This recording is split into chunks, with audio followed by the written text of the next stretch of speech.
తాజా అంశాన్ని చూస్తున్నాం.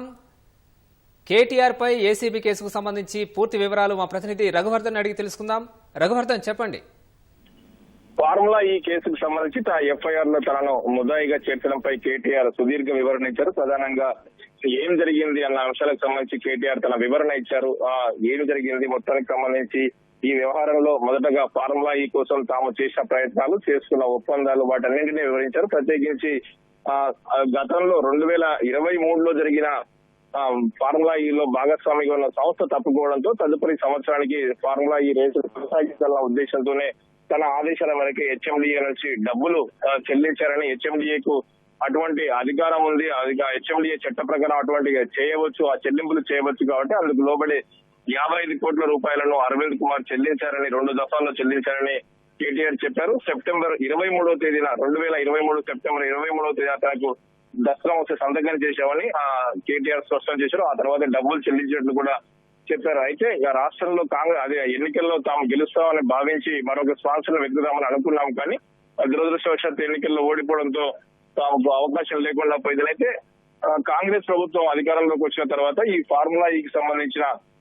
చీఫ్ ప్రమోటర్ ముఖ్యమంత్రి రేవంత్ రెడ్డిని కలిశారు. అందుకు సంబంధించిన ఫోటోలను కూడా కేటీఆర్ మీడియాకు విడుదల చేశారు. ప్రధానంగా మీడియా సమావేశంలో విడుదల చేశారు. ప్రధానంగా కేటీఆర్ ఈ విషయాన్ని ఎందుకు చెప్పలేదని ఆయన ప్రశ్నించారు.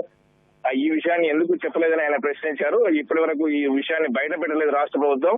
అందులో భాగంగానే చీఫ్ ప్రమోటర్ 19వ తేదీన పురపాలక శాఖ ముఖ్య కార్యదర్శి దానకిషోర్ కు లేఖ రాశారు.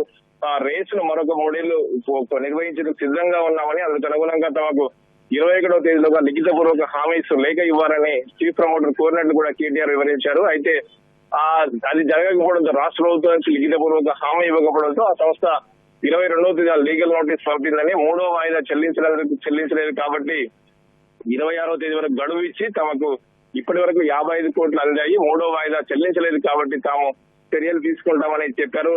రేసు కూడా రద్దు చేస్తున్నట్టు ప్రకటించారు. ఇదే సందర్భంలో కేటీఆర్ మరొక విషయాన్ని చెప్పారు. ఎఫ్ఐఏ వాళ్ళు తమకు అందిన 74 లక్షల రూపాయల డబ్బులను ఎఫ్ఎంఎస్ఏకు జాతీయ స్థాయిలో ఉన్న సంస్థకు పంపారు.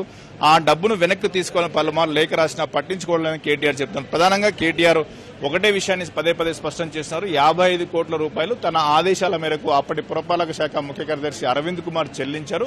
అవన్నీ కూడా ఎఫ్ఐఏ సంస్థకు వెళ్లాయని వారు కూడా ధృవీకరించారు. ఈ ధృవీకరించిన నేపథ్యంలో డబ్బులు ఇక్కడి నుంచి వెళ్లాయి, హెచ్ఎండిఏకి సంబంధించిన ఖాతాల్లో అన్ని రకాలుగా ఉన్న అధికారాల మేరకు చెల్లిస్తే వారికి చేరాయని వారు ధృవీకరించాక ఇక్కడ అవినీతి ఎక్కడుందని కేటీఆర్ ప్రశ్నిస్తున్నారు. ప్రధానంగా ఈ విషయానికి సంబంధించి ఫార్ములా ఈ సంస్థ నిర్వహించే ఎఫ్ఐఏ రాష్ట్ర ప్రభుత్వంపై ఆర్బిట్రేషన్ కూడా వెళ్లినప్పటికీ ఆ విషయాలను కూడా రాష్ట్ర ప్రభుత్వం బయటికి చెప్పడం లేదని కేటీఆర్ అంటున్నారు. ప్రధానంగా ఇక్కడ అసలు 55 కోట్ల రూపాయలు మొత్తంగా హెచ్ఎండిఏ నుంచి చెల్లించిన 55 కోట్ల రూపాయలు నేరుగా ఎఫ్ఐఏ సంస్థకు వెళ్లాయి. ఆ సంస్థ తమకు చేరినట్లు ధృవీకరించిన తర్వాత కూడా ఇక్కడ అవినీతి ఎక్కడుంది, పైసా అవినీతి కూడా ఎక్కడ ఉందని కేటీఆర్ పదే ప్రశ్నిస్తున్నారు. హైదరాబాద్ ప్రతిష్టను, తెలంగాణ ప్రతిష్టను ఇనువడింపజేసేందుకు హైదరాబాద్ ఎలక్ట్రిక్ వాహనాలకు సంబంధించిన ఒక హబ్ గా తీర్చిదిద్దే లక్ష్యంతో తాము ఈ రేసును తీసుకొచ్చాము. ఒక మొబిలిటీ వ్యాలీని కూడా, మొబిలిటీ వీక్ ను కూడా నిర్వహించాము. మొబిలిటీ వ్యాలీ ఏర్పాటు చేయాలనే ఉద్దేశంతో తాము ఈ ప్రయత్నాలన్నీ చేశాం తప్ప ఇక్కడ అవినీతి ఏమీ లేదు. ఏసీబీకి అసలు ఈ కేసు నమోదు చేసే అర్హత కూడా లేదని కేటీఆర్ అంటున్నారు. ₹1 కూడా అవినీతి లేనప్పుడు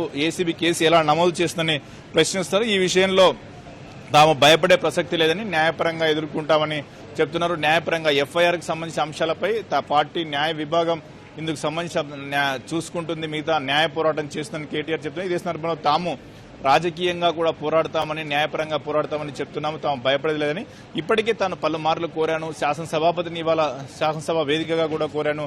ఈ అంశంపై చర్చ పెడితే తాను పూర్తి స్థాయిలో వివరణ ఇచ్చేందుకు సిద్ధంగా ఉన్నామని కేటీఆర్ చెప్తున్నారు. ఇదే సందర్భంలో ముఖ్యమంత్రి రేవంత్ రెడ్డి కూడా తాను లేఖ రాశారని, ఎందుకు చర్చ పెట్టడం లేదని పదే కేటీఆర్ ప్రశ్నిస్తున్నారు. ప్రధానంగా అవినీతి లేనప్పుడు ఏసీబీ కేసుకు సంబంధించి ఎటువంటి పరిస్థితి ఉంటుందని, ఉద్దేశపూర్వకంగా కేసులు బనాయించి తమపై చర్యలు తీసుకోవాలంటే ప్రజలే చూసుకుంటారని కేటీఆర్ వ్యాఖ్యానించిన పరిస్థితి కనిపిస్తుంది. గవర్నర్ విషయానికి సంబంధించి కూడా చూసుకుంటే గవర్నర్ కు రాష్ట్ర ప్రభుత్వం అన్ని విషయాలు చెప్పకుండా వాస్తవాలు దాచిందని కూడా కేటీఆర్ అంటున్నారు. ఇవన్నీ వాస్తవాలని చెప్పి ఉంటే గవర్నర్ కూడా అనుమతి ఇచ్చేది కాదేమో అన్న వ్యాఖ్య కూడా ఆయన చేశారు. ఇదే సందర్భంలో ప్రజలకు, పార్టీ అభిమానులకు ఒక విజ్ఞప్తి కూడా చేశారు.